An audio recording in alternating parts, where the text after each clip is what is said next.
2002년 성남시립병원 설립 추진위원회 공동대표를 맡았던 당시 이재명 변호사는 성남시의료원 건립을 위한 18,595명이 주민발의를 한 데모와 2004년 비로소 성남시 지방공사의료원 조례에 붙일 수 있었습니다. 그러나 성남시의회 과반수를 차지한 한나라당의 날치기 부결에 무산되고 맙니다. 청천벽력 같은 날치기 부결에 분노한 주민들은 본회의장에서 거칠게 항의했고, 책임자였던 이재명 당시 공동대표는 시의회의 고발로 인해 특수공무집행방해 라는 죄목으로 경찰 수배까지 당하고 숨어 지내는 신세가 됩니다. 그렇게 해서 붙어진 폭력전과가 바로 이 사건입니다. 그때의 교회 지하 기도실에 숨어있던 이재명 변호사는 반드시 내가 시장이 돼서 직접 시립병원을 짓겠다고 결심했고, 이 사건이 성남시장 출마의 계기가 되었다고 여러 차례 밝혀왔습니다. 이 사건 이후 2010년 이재명 공동대표는 정말 성남시장에 당선됩니다. 그리고 2013년 지하 기도실에서 울며 결심한 지 10년 만에 성남시의료원은 착공될 수 있었습니다. 이와 관련하여 김명성 전북 언론문제연구소장은 자신의 페이스북에 착한 전과란 바로 이런 것이다 라는 제목으로 사실관계를 적고 소감을 밝혔다. 착한 전과란 바로 이런 것이다. 김명성. 별 하나. 땅은 모두 용도가 정해져 있다. 아파트를 짓거나, 장사를 하거나, 공장을 짓거나, 농사를 짓거나, 자연 상태로 두도록 돼 있다. 그렇게 정하는 게 도시계획이다. 수도권의 어느 땅에 장사를 하도록 용도가 정해져 있는데, 난데없이 아파트가 들어서게 됐다. 상업용도로 개발돼야만 북적거리고 상권이 살아나게 돼 있는 땅이 주상복합 아파트로 바뀌어버렸다. 아파트이기 때문에 건설업자는 돈방석에 앉게 됐다. 시민들은 용도를 바꾸면 안 된다고 반대운동을 벌였다.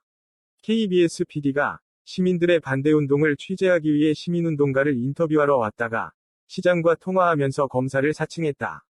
옛날에는 흔히 써먹던 방법이다. 그러나 속은 걸 나중에 알게 된 시장의 고소로 구속되었던 PD는 대법원에서 최종 선고유예 판결을 받았다. 그런데 그 인터뷰에 응했던 시민운동가는 벌금을 받게 됐다. 공범이란다. 첫 번째 전과. 별을 달았다. 별 둘. 시립병원을 짓자고 시민들이 나섰다. 기존의 병원이 폐업하게 돼 치료를 받으려면 멀리까지 가야 했다. 시민들은 시의원들이 안 해도 시민 손으로 조례를 만들 수 있는 방법을 찾았다. 그러나 47초 만에 시의회가 조례안을 부결시켰다. 20만 명의 시민 서명도 무참히 무시됐다. 회의장은 울음바다로 변했다. 통곡이 터져나왔다. 시민들은 회의장에 쳐들어가 항의했다. 시의원들은 이들을 고발했다. 또 벌금이다. 별셋. 어느 시장이 자신의 비리를 보도한 기자를 명예훼손으로 고발했다. 그 시장의 비리를 알고 있는 한 공무원은 양심선언을 하기로 했으나 막상 날짜가 닥치니 차마 하지 못했다. 설득의 실패에 시리에 빠진 시민운동가는 그날 코가 빠지게 마시고 대리운전을 불러 집으로 돌아왔다. 그런데 그 공무원으로부터 다시 선언하겠다는 전화를 받았다. 그의 마음이 또 변하기 전에 달려나가야 했다. 급한 김에 차를 몰고 나가다 음주단 속에 걸렸다. 억수로 재수 없었다. 세 번째 벌금이다. 별넷. 공직자 비리로 얼룩진 행정을 바꿔보겠다고 시장에 출마했으나 명함을 돌렸다며 고발당했다.